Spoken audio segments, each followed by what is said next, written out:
Okay, this is kind of interesting. I didn't realize it till later. But Maynard would always hit the stage positive. Maynard always had this, he would come out, he'd be smiling, happy, all this kind of thing. And I never knew, I never thought about it, but later on I realized it was actually like his prep before a gig or before the concert. And I'm talking about like 15 minutes before the concert. He would be in his dressing room. He wouldn't come out and walk around and talk to guys and see what was going on. He would do that earlier, but when it came to about, I don't know, 40 minutes before the hit, or 15 minutes right before he would go off into the dressing room, and that I never thought about it. All right, so right, we have that. So hold that for a minute. So go back, and I was on for maybe about 4 years ish. I don't remember the exact dates. My wife, Hilda knows all the dates, so I don't pay any attention to them. I kind of forget them because I know she knows them. But I was on for about 4 years, then I was off for a year. Then I was back on for 1 year when we did this high voltage, which is a different thing.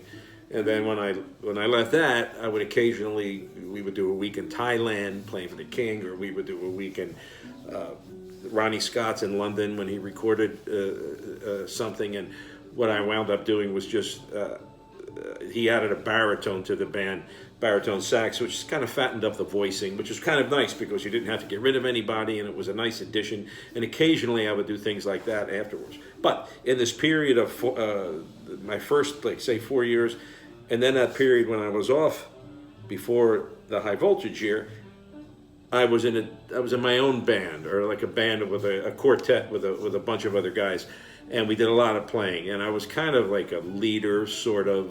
But yeah, I guess I led it in a way.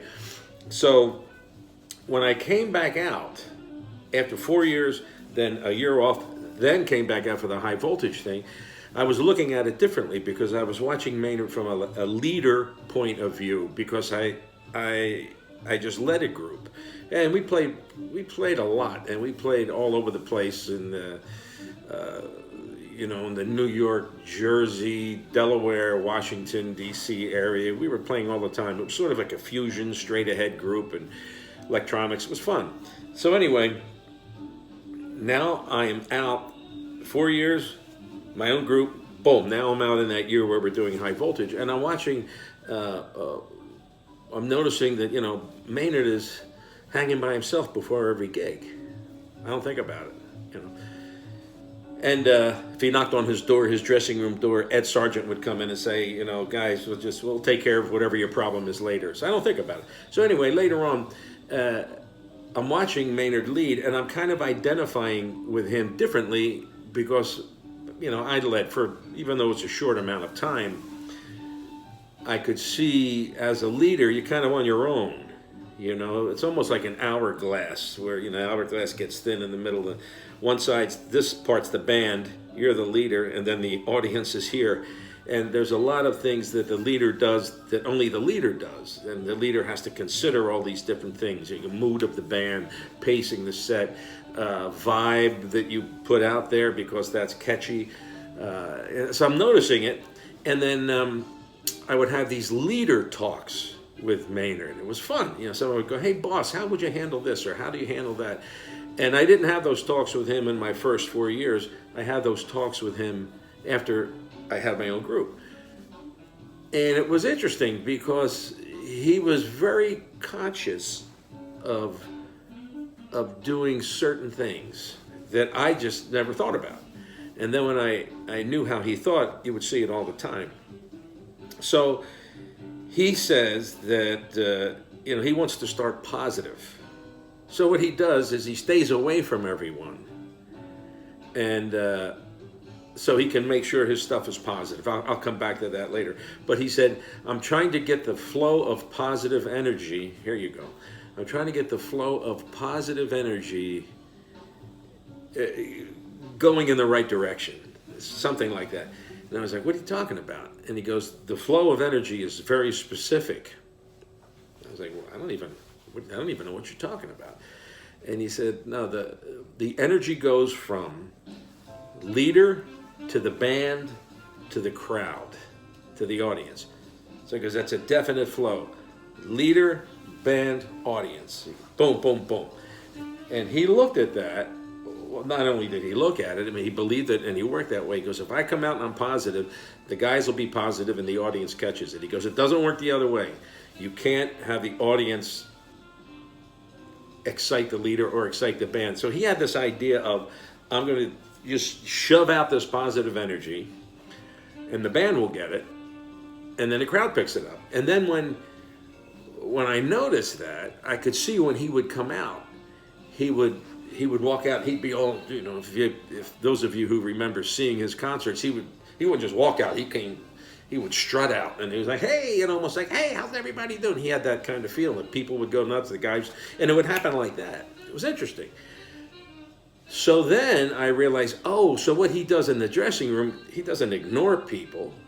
He's kind of meditating in his way. You know, it's not a, you know, Om kind of meditation, but he's getting his energy right. So when he comes out, you know, he's positive. So that was a great lesson. And when I realized that what he was doing in his dressing room was trying to stay away from anything negative, that maybe someone had a complaint or someone wanted a raise or there was a problem with something, he didn't want to see it or hear about it right before he went out. He wanted to just, you know, get positive, go out, do your thing, and we'll deal with that stuff later. Because if you have to deal with somebody who's upset or someone's whatever, then you have to hit the stage, you're kind of all out of whack. So to him, it was like a meditation. So when I realized that's what his thing was, I thought, well, let me knock on his door beforehand and do something to crack him up, because he would always... He was such an easy crack up. You can get him laughing, and he loved to laugh. So it didn't take much to make him laugh. He liked toilet humor. He liked any kind of slapsticky, almost anything that, even if you were trying to make him laugh, he would start laughing. So you know, he like almost yearned to be positive, but he worked at it. It wasn't like. I think the guys who were on way before I was, the time that I was on, you know, I think they have a different, their point of view of Maynard was a little different. When I was on, Maynard was totally into his meditating and working consciously to be positive. It was pretty good to see, because it made him really human. Some people think, oh, he's positive all the time. No, he's like everybody else. He just worked at being positive, which is actually a great trait. Because working at being positive takes work. And sometimes just being negative can be complaining and all that. That could just be something to do, keep you occupied. You know, it's kind of easy to get negative. You could just get negative and it just rolls out, kind of feeds on itself. But to try and always put that train back on the track and be positive, that's a decision that you make, and then you work towards it. And you know, these meditation techniques are all I guess different ways of lining things up. Anyway, so Maynard does this, and it's cool, and I can see why he's doing it. So I'm thinking, well, if I knock on his door and I crack him up, that's just going to help him, like feed it, and plus we always love to make him laugh. So you know, I would knock on the door and he would open it up, and I would just say something goofy, and he'd be like, so what used to happen was, you know, when I would knock on the door, Ed Sargent would let me in, because Ed knew I wasn't going to complain about anything. I was going to goof around with him. So one time we had a deli tray, and a lot of times, you know, sometimes we would get great food, and other times they would just buy something and just throw a deli tray in a room, and you would pick up the bologna and move it, and you could see the different colors bounce off the bologna, like they called them like prison meats. You know, they were like, man, petroleum byproduct meats. So we had one of those, and I don't think the guys ate. Maybe we ate anyway before we got close to the gig. So there was this deli tray, had all this roast beef in it, and you know, once you start making Maynard laugh, it's kind of contagious. You want to keep doing it because it's just so great. It's fun. So I got a big, maybe about 6 or 7 slices of roast beef, and ripped them in half, put them together. So now there's 12, and I kind of just stuffed them up in my cheeks, so all this meat's hanging out. And I knocked on the door, and he opened it up, and I said, "Man, my chops are killing me." And there's all this roast beef, and he looked at it, he couldn't figure out what it was, and then he figured it out, and he was like, "Wah!" He started laughing. He couldn't stop laughing. It was just, and he was put his horn down, and he would just be giggling, and Ed would say, "That's funny." Then you shut the door and you throw the meat away, and that would be something that he would talk about it, and he'd laugh about it again and again and again, and it was just great to be able to help him be positive. And all of us, a couple of us would do things like that once you kind of caught on to what was going on there. But the first 4 years I was on, I never thought about it. But he really would work at being positive. But that flow of energy I thought was interesting, because when I left and I would have my own band, or when I teach in university, like my gig now, when you walk out on stage, that band is looking at you to see what the mood is. And you have to construct it. You have to pull it out of thin air somehow so you could spread it. And if you're looking to get it from someone or from something, sometimes it's not there. So it is a kind of meditation to get yourself in the right head so you can sort of will it onto the band and the audience, and then once it catches, it'll feed itself. But you have to kind of construct it, and I could see why he stayed away from things that were negative, that would drag him down. But I thought that was interesting. Yeah, the flow goes, man. The flow is one direction, man.